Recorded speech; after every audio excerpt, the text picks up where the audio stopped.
Halo guys, welcome back to our channel Elang Kasih Tentang Hukum. Di video kali ini kita akan membahas tentang kodifikasi hukum. But before it, please don't forget to like, comment, share, and subscribe. Thanks in advance. Baik, yang pertama kita akan bahas dulu nih terkait kodifikasi hukum dan sedikit seputar unifikasi hukum.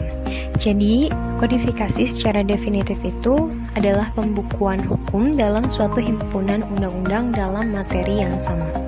Sedangkan, unifikasi hukum merupakan penyatuan hukum yang berlaku secara nasional atau penyatuan pemberlakuan hukum secara nasional. Sebagai contoh, yang pertama hukum yang dikodifikasikan di Indonesia itu seperti hukum pidana yang telah dikodifikasikan dalam Kitab Undang-Undang Hukum Pidana, kemudian hukum perdata yang juga telah dikodifikasikan dalam Kitab Undang-Undang Hukum Perdata, hukum dagang yang telah dikodifikasikan dalam Kitab Undang-Undang Hukum Dagang, dan hukum acara pidana yang telah dikodifikasikan dalam Kitab Undang-Undang Hukum Acara Pidana. Adapun contoh hukum yang telah diunifikasikan antara lain Undang-Undang Nomor 5 Tahun 1960 tentang Peraturan Dasar Pokok-pokok Agraria, kemudian Undang-Undang Nomor 1 Tahun 1974 tentang Perkawinan, dan berbagai undang-undang lainnya seperti Undang-Undang Anti Korupsi, Undang-Undang Anti Subversi, Undang-Undang Narkotika, dan sebagainya, yang mana kesemuanya undang-undang ini berlaku tanpa terkecuali di seluruh wilayah Indonesia bagi seluruh bangsa Indonesia. Baik, kembali kepada kodifikasi hukum ya, tujuannya itu apa sih? Agar didapat suatu kesatuan hukum dan kepastian hukum. Adapun yang dianggap sebagai suatu kodifikasi nasional yang pertama adalah Kode Sivil Prancis atau Kode Napoleon. Dinamakan Napoleon karena Napoleonlah yang memerintahkan dan mengundangkan Undang-Undang Prancis sebagai Undang-Undang Nasional permulaan abad 18 setelah berakhirnya revolusi politik dan sosial di Prancis. Sebelum adanya undang-undang nasional tersebut, di Prancis tidak ada kesatuan hukum dan kepastian hukum. Karena di negara Prancis yang digunakan hukum kebiasaan atau adat dan berlaku untuk daerahnya masing-masing. Tiap-tiap daerah punya hukum adatnya sendiri yang berbeda dengan daerah yang lain, sehingga penyelesaian perkara dan putusan pengadilan akan berbeda atau berlainan pula. Dengan kata lain, pada saat itu di negara Prancis tidak ada kesatuan hukum dan kepastian hukum. Perlu diketahui juga bahwa sebelum revolusi Prancis, raja sangat berkuasa sekali. Hak-hak warga negara tidak dihormati. Hak asasi ditekan dan belum tentu seseorang dapat menuntut lewat pengadilan. Hal ini dikarenakan raja dapat menentukan putusan pengadilan.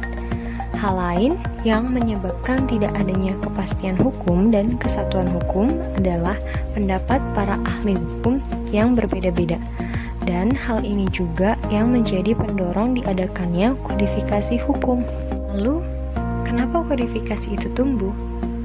Jadi, untuk mengatasi tidak adanya kepastian hukum dan kesatuan hukum di negara Prancis, maka Napoleon yang pada waktu itu berkuasa sebagai kaisar memerintahkan kepada Portalis agar disusun undang-undang nasional yang berlaku untuk seluruh negara Prancis.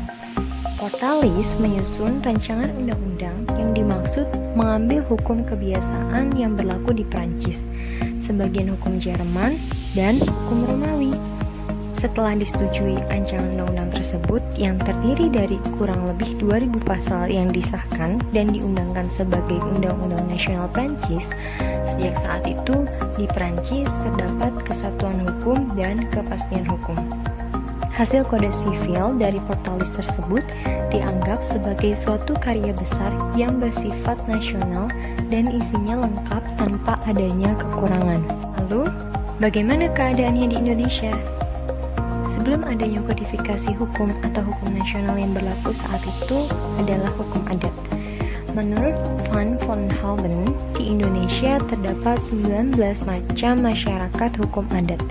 Tiap masyarakatnya punya hukum adatnya masing-masing sehingga di Indonesia nggak ada kepastian hukum dan kesatuan hukum. Sebagai contoh, adat Tapanuli. Di sana menganut asas hukum adat garis kebapaan, keturunan laki-laki yang memegang peran. sehingga warisan pun jatuh pada anak laki-laki dan anak perempuan tidak mendapatkan apa-apa. Menurut paham mereka, hal tersebut dibenarkan karena apabila seorang anak perempuan kawin, ia masuk marga calon suaminya.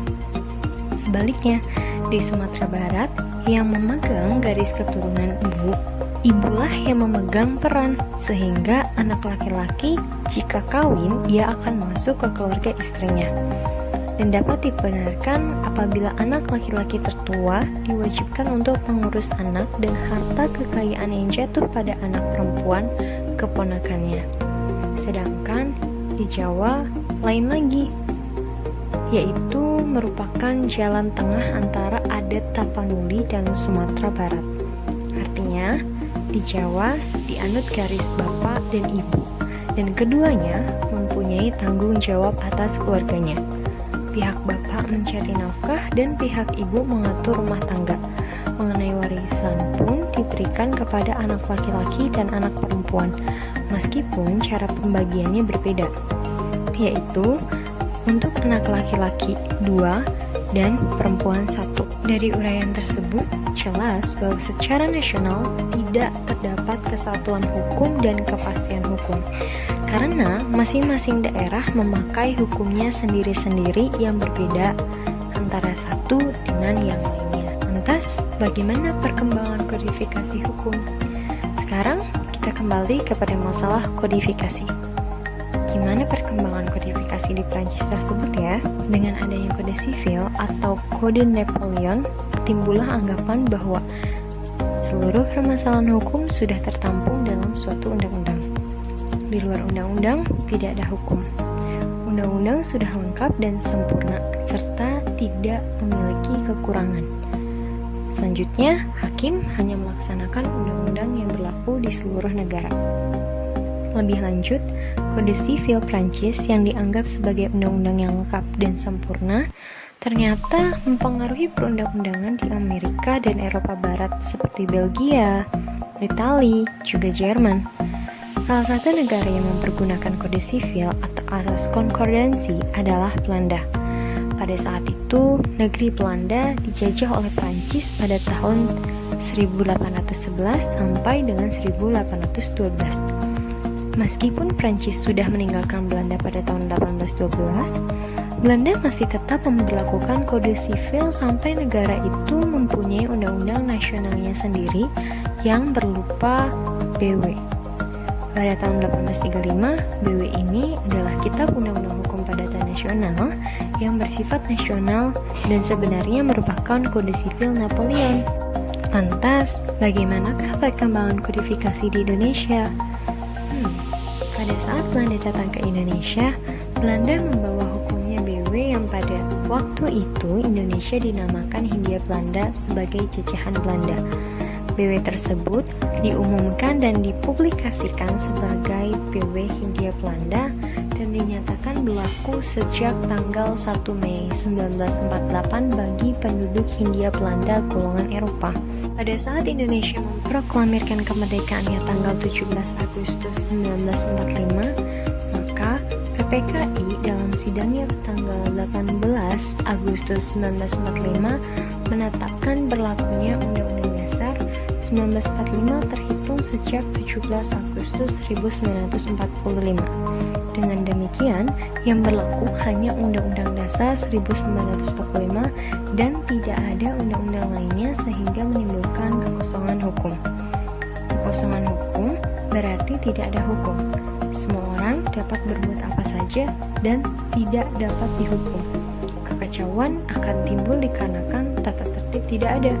Maka, untuk mengisi kekosongan hukum tersebut, diadakan hukum peralihan atau transitory rege yang berwujud pasal 2 Aturan Peralihan Undang-Undang Dasar 1945 yang berbunyi, segala badan kenegaraan dan peraturan yang ada masih berlaku selama belum diadakan yang baru.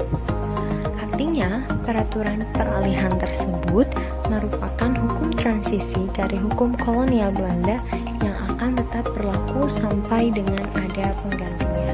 Well guys, that's all about kodifikasi hukum. Please don't forget to like, subscribe, and comment. Thanks for